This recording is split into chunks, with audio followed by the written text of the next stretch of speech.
Donc voilà, on commence avec ce truc assez classique. Donc le site d'origine, qui est un site qui rassemble pas mal de jeux vidéo, très populaires.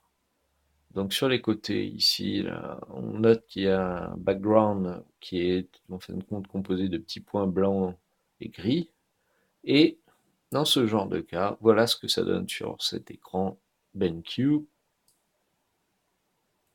Voilà, absolument toute la dalle, et non pas seulement la fenêtre Chrome, eh bien clignote. Voilà ce que ça peut donner.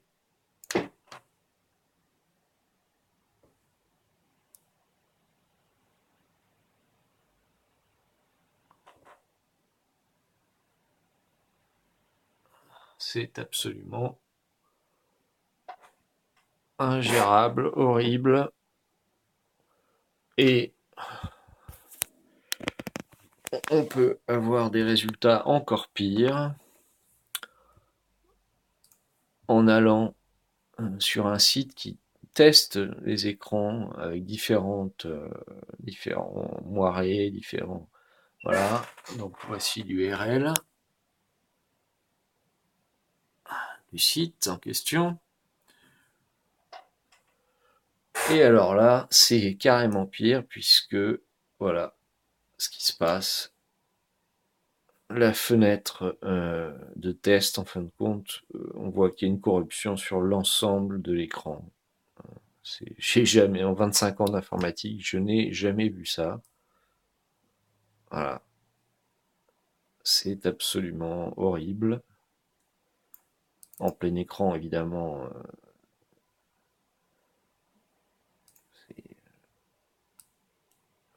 voilà, on arrive même à avoir des couleurs qui virent vers le vert en fonction de là où est la fenêtre sur l'écran. Voilà, quelque chose de terrible. On peut reproduire le phénomène dans Google Earth. Donc là, je suis sur le mont Everest. Voilà, il suffit de faire un léger pan de la fenêtre. Alors, il faut peut-être que je zoome un peu.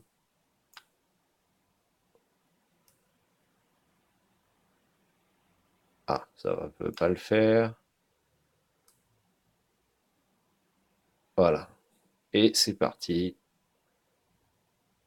Donc, non seulement l'image dans Google Earth clignote, mais également c'est tout le système, toute la dalle qui clignote. Hein, voilà, si on se met là, sur les icônes, je bouge, voilà, on peut voir des stries même.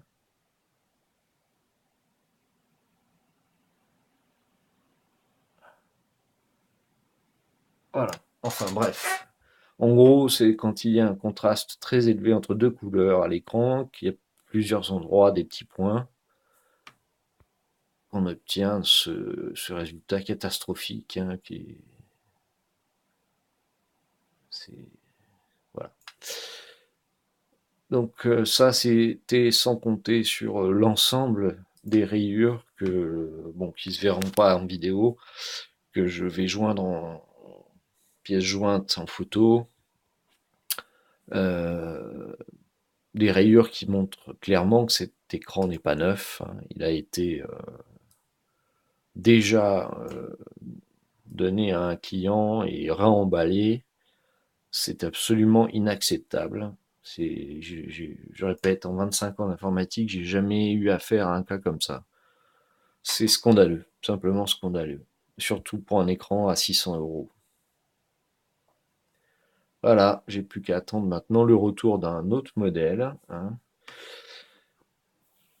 Un autre modèle, le même modèle, et puis ben, en espérant que la loterie, cette fois-là, si, me donne un écran, un, qui soit neuf, et deux, qui soit exempt de ce type de comportement à l'affichage qui est complètement... ça va à la poubelle, un écran comme ça, quoi. Voilà, je tiens également à préciser qu'un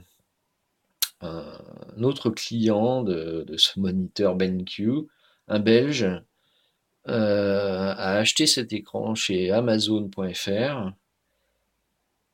l'a retourné parce qu'il n'était pas content des phénomènes que je viens de montrer. Mais aussi, là, bon, je sais pas, ça se voit pas, ça dépend des grilles, mais on a un banding qui est très très prononcé. Donc il l'a retourné, et en retour, cet internaute belge, donc, ayant commandé sur Amazon, en retour a eu un moniteur, donc qui était censé être neuf, qui, comme le mien, comportait quelques rayures, mais surtout sentait une odeur de fumée, de tabac froid terrible, ce qui prouve bien que BenQ reconditionne des moniteurs et les renvoie comme étant des moniteurs neufs. C'est scandaleux. Voilà, c'est terminé. Je pense que il en a pris pour son grade, ce BenQ 3200. Je ne sais plus les lettres qu'il y a après, mais voilà l'objet du scandale, c'est lui. Voilà, là, on voit mieux peut-être le banding. Voilà, BenQ, super qualité de service. Au revoir tout le monde.